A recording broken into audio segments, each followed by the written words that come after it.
Shalom, selamat sore saudara. Puji Tuhan, kembali kita berjumpa dalam program Hope bersama dengan saya, Pak Damian Pasaribu. Senang berjumpa dengan saudara, dan pada saat ini kita akan membahas satu topik tentang pembelajaran jarak jauh yang ada di dunia kampus. Kita tahu bahwa selama masa pandemi ini, salah satu dampak yang terjadi adalah bagaimana dunia pendidikan itu mengalami satu hal yang baru, di mana anak-anak maupun mahasiswa itu kuliah dari rumah, saudara. Dan tentu saja ini sesuatu yang berubah dari yang sebelumnya, sesuatu yang berbeda. Tentu ada tantangan, ada kesulitan di dalam situasi ini. Dan bersama dengan saya pada sore hari ini, kita ada dua orang tamu istimewa yang akan menceritakan tentang hal-hal apa saja yang mereka alami. Yang pertama adalah seorang dosen dari Universitas Gunadarma, yaitu Ibu Olga Irene. Selamat sore, Ibu. Selamat sore. Yang kedua, tamu istimewa kita adalah seorang mahasiswa dari Universitas Kristen Indonesia bernama Sandri. Selamat sore, Sandri. Selamat sore. Ya, puji Tuhan.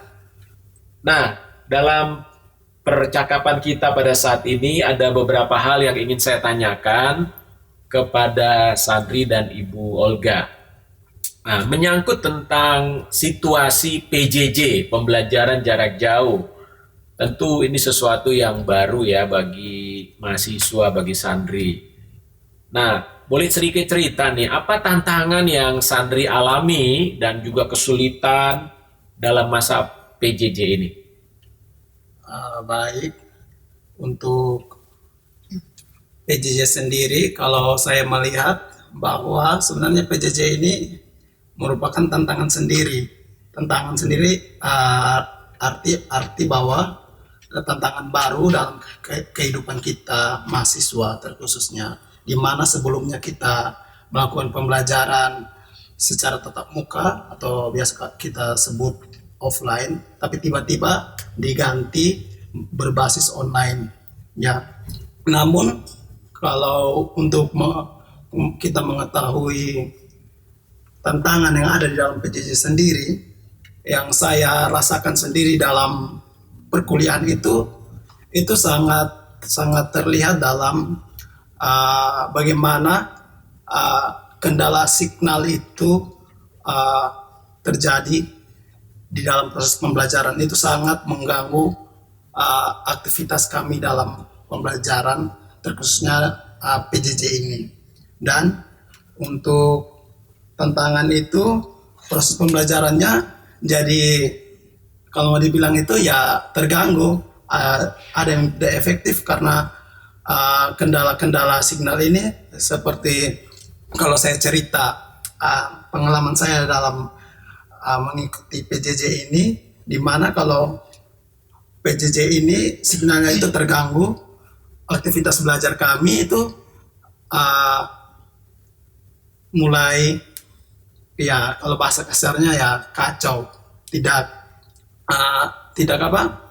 karena signalnya itu bermasalah. Jadi pembelajaran itu, materi yang disampaikan itu terkadang dosen tidak memberikan sampai selesai karena sampai selesai, dan ketika ada macet begitu signalnya putus-putus, jadi ulang lagi seperti itu. Lalu kira-kira apa yang kamu rasakan, terus dampaknya apa sih, Sandri? Kalau yang saya rasakan itu, kalau untuk pembelajaran sendiri kurang efisien kalau memang signalnya kendala. Artinya dengan ketika ada kendala sinyal, tentu seperti kehilangan materi yang disampaikan. Dan itu mungkin akan mengganggu konsentrasi kamu dan juga membuat mungkin kamu lebih sulit memahami pelajaran atau kuliah itu secara lengkap gitu kira-kira ya? Ya, seperti itu. Oh, oke.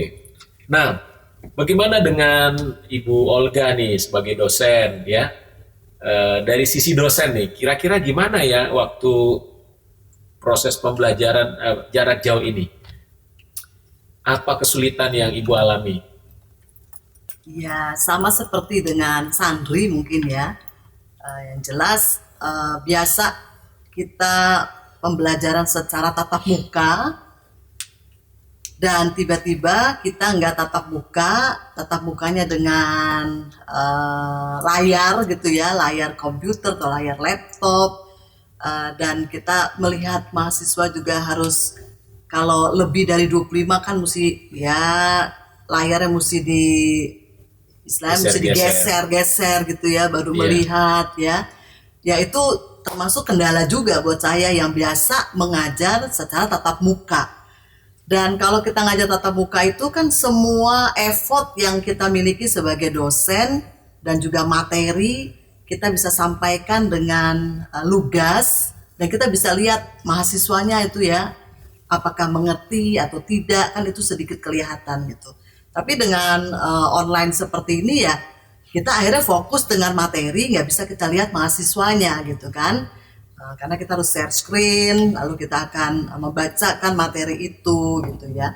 Dan itu buat saya sebagai dosen sangat-sangat terkendala gitu loh ya. Ya artinya nggak puas lah gitu ya, nggak maksimal. Merasa nggak maksimal materi yang saya sampaikan. Belum lagi dengan signal kan tadi, Sandra udah bilang signalnya tiba-tiba bisa tuh tiba-tiba kita keluar dari Zoom gitu ya, masuk lagi atau dari Google Meet-nya, terus tiba-tiba lemot gitu ya, cuman muter-muter gitu ya, itu slide-nya nggak bisa diapa-apakan, jadi kita harus nunggu. Sementara nih semangat ngajarnya udah semangat gitu ya, tapi tiba-tiba dengan signal seperti itu ya saya mesti nunggu lagi gitu ya. Wah, ini perlu benar-benar sabar. Dan yang saya rasakan adalah akhirnya mahasiswa juga kelihatannya nangkepnya juga tidak maksimal, dan SAP satuan acuan perkuliahannya juga saya rasa tidak bisa semaksimal dalam 14. Kita 14 kali pertemuan. Kalau Universitas Gunadarma itu 10 kali pertemuan langsung UTS, lalu 4 kali pertemuan langsung UAS.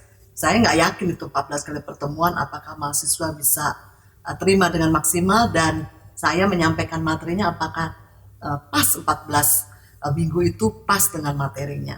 Saya juga, karena ini baru gitu ya, kita memasuki semester baru dengan secara online. Nah, kira-kira nih Sandri nih, kalau jadi mahasiswa kan kalau kita di kelas, biasanya kan dosen ngelihat kita ngelihat dosen gitu ya. Tentu di situ kan tentu kalau kita di kelas itu kan lebih serius dong, ya nggak? Ya. Kalau lagi belajar. Nah, kalau lagi online gitu, kira-kira tingkat keseriusan atau konsentrasinya jauh lebih berkurang atau gimana?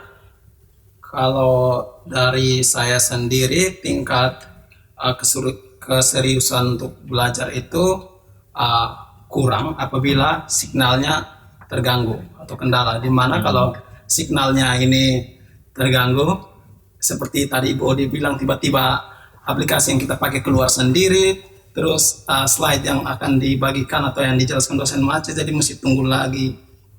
Jadi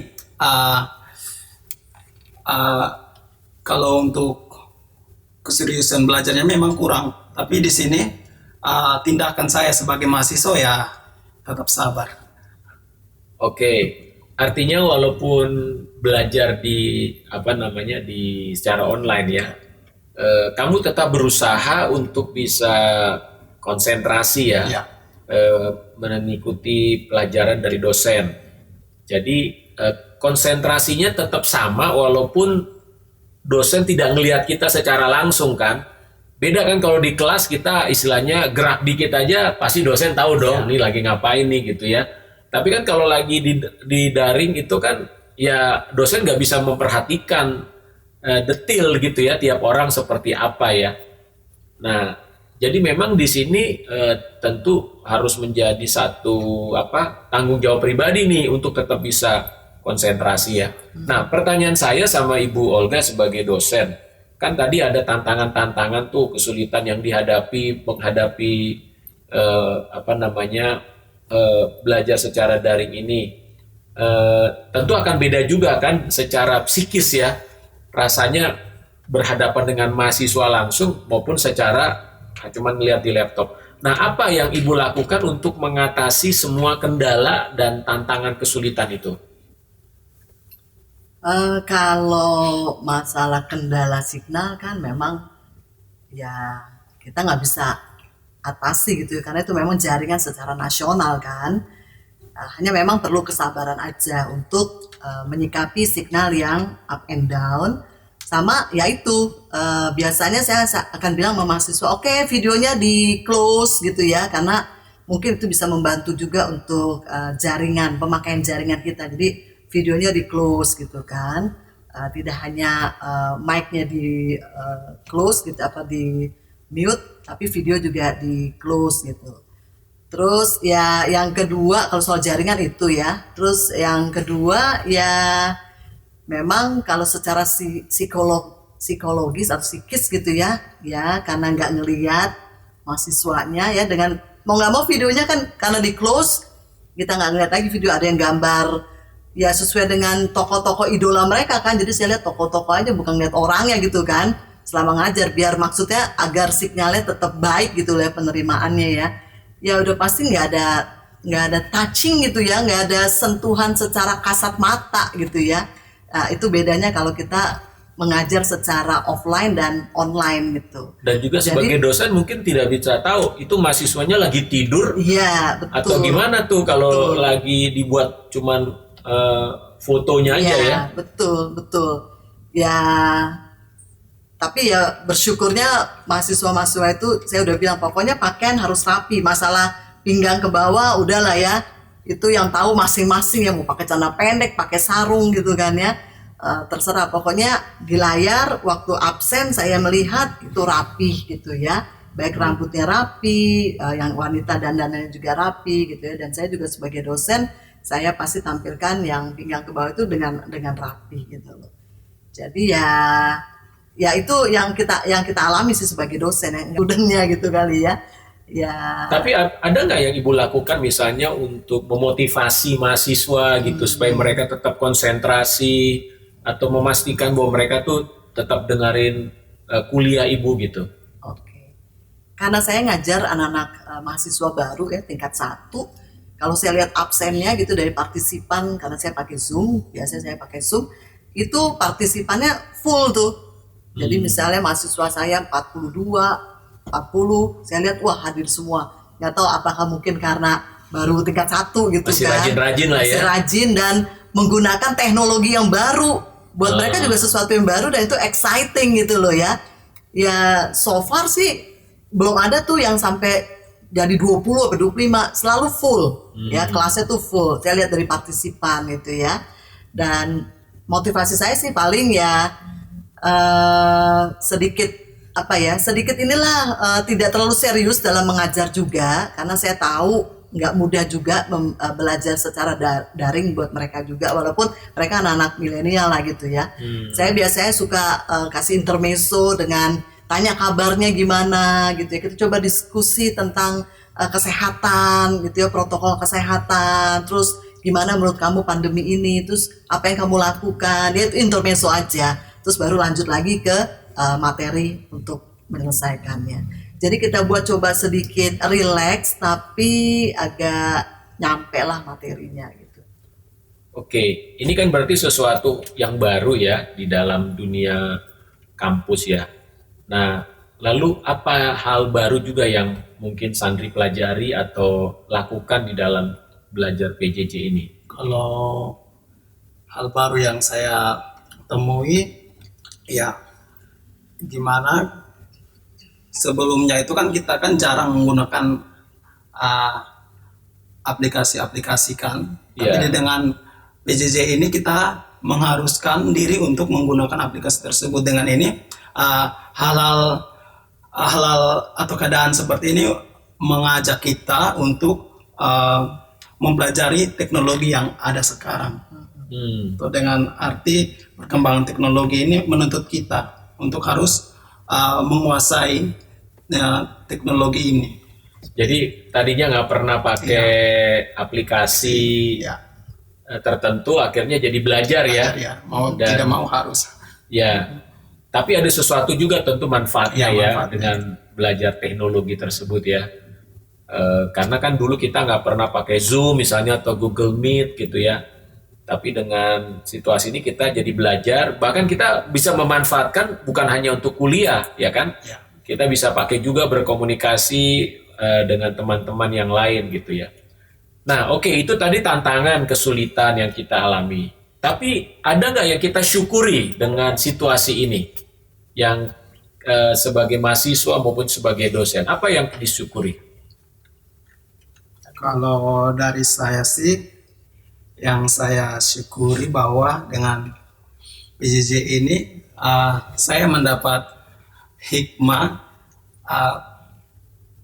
tetap berjuang dalam keadaan apapun itu dalam pikiran saya ya, karena saya menurut saya mau pembelajaran offline ataupun online pun tetap kita tetap semangat dalam berjuang mempertahankan motivasi kita, semangat kita dalam belajar.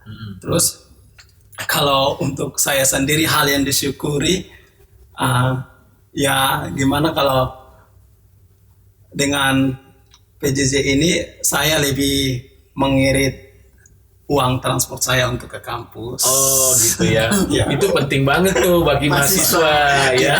Bisa mengirit transport gitu kan. Ya. Jadi yang tadinya harus keluar uang transport sekarang enggak ya. Iya, Pak. Tapi kalau makan tetap dong 3 kali ya. Tetap, Pak. Ya, jangan sampai makan juga ngirit gitu kan. Oke. Nah, kalau Ibu Olga gimana nih? Apa Iya. yang mungkin disyukuri atau ya hikmah daripada situasi ini? Ya, saya bersyukur ya bahwa saya usianya nggak muda gitu ya, udah nggak muda juga sih ya, umur 50-an gitu. Biasanya usia-usia kayak gitu kan agak sulit untuk melakukan sesuatu perubahan gitu ya. Tapi saya bersyukur bahwa dengan pandemi ini yang memaksa saya untuk mengajar secara online dan menggunakan aplikasi-aplikasi atau teknologi komputer dalam pembelajaran secara online ini, saya bersyukur saya cukup fleksibel untuk perubahan gitu loh ya. Artinya kalau saya tetap ngotot, enggak saya mesti ngajar secara offline gitu ya, kayaknya ini ya mungkin saya nggak ngalamin blessing gitu loh ya dari perkembangan teknologi. Saya nggak mengalami pengertian, saya nggak bertambah tentang IT yang sedang berkembang di era sekarang gitu loh ya.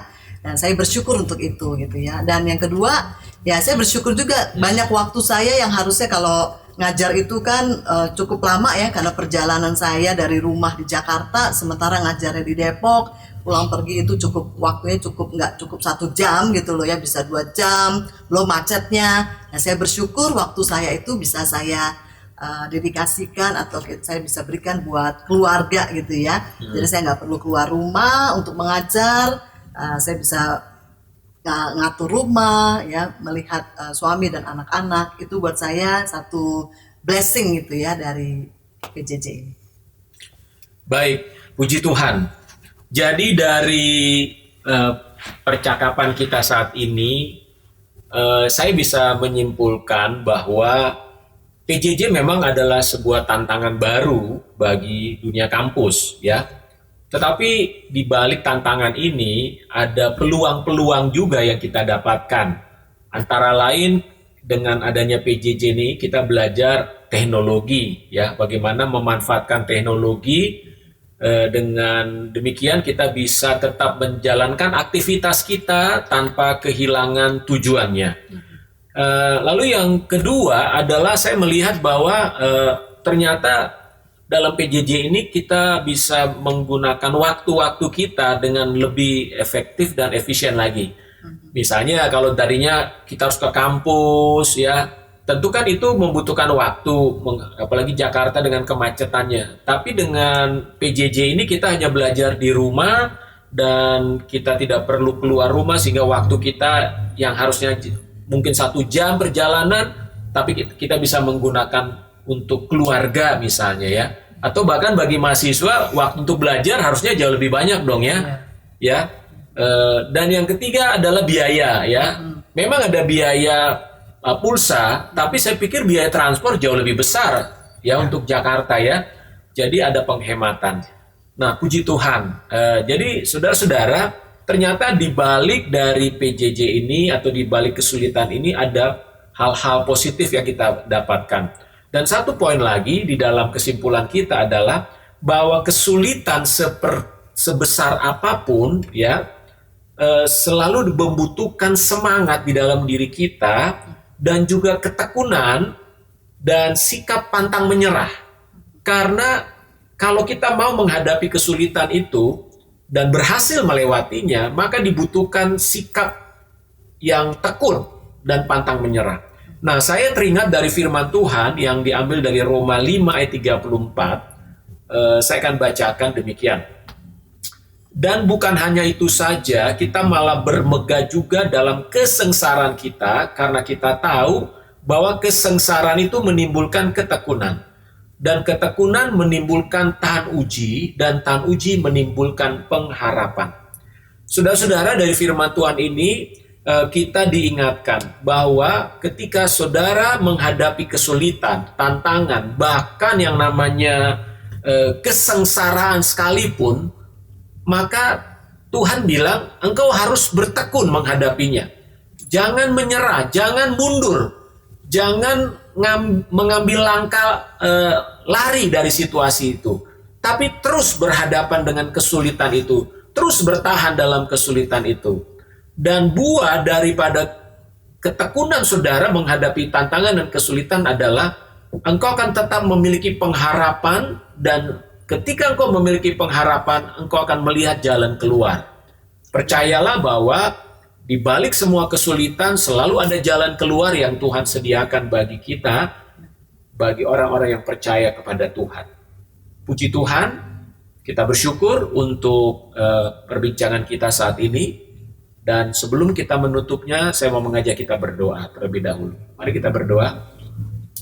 Bapa dalam sorga, terima kasih, kami bersyukur kepadamu Tuhan, bahwa di tengah-tengah masa PJJ pandemi ini ya Tuhan, Engkau tetap memberikan kepada kami semangat dan memberikan kepada kami satu peluang yang banyak yang kami mungkin selama ini kami tidak sadari. Kami percaya bahwa di balik semua kesulitan-kesulitan saat ini, Engkau memberikan kepada kami selalu jalan keluar. Berkati dunia kampus, berkati mahasiswa dan dosen yang terus setia di dalam belajar dan mengajar pada hari-hari ini. Biarlah Tuhan memberkati seluruh mahasiswa di Indonesia dan dosen-dosen, berikan kepada mereka kesabaran dan ketekunan. Terima kasih Bapa di sorga. Kami mengucap syukur, terpujilah nama-Mu Tuhan, dalam nama Tuhan Yesus Kristus kami berdoa. Amin. Baik, saudara-saudara, demikianlah pertemuan kita pada saat ini. Dan kami dari Light City Studios akan terus menginformasikan program-program kami. Oleh karena itu, silakan saudara berikan tanda, tekan tombol like jika engkau diberkati dengan program ini. Dan kemudian berikan komen. Ya, berikan komen apa saja apa yang saudara dapatkan dari program ini. Lalu silakan subscribe ya. Subscribe itu gratis. Kemudian share kepada teman-teman supaya teman-teman kalian juga boleh menerima berkat. Dan jangan lupa tekan lonceng notification karena setiap minggu kami punya program-program yang baru tentunya. Shalom, Tuhan Yesus memberkati kita semua. Yesus memberkati.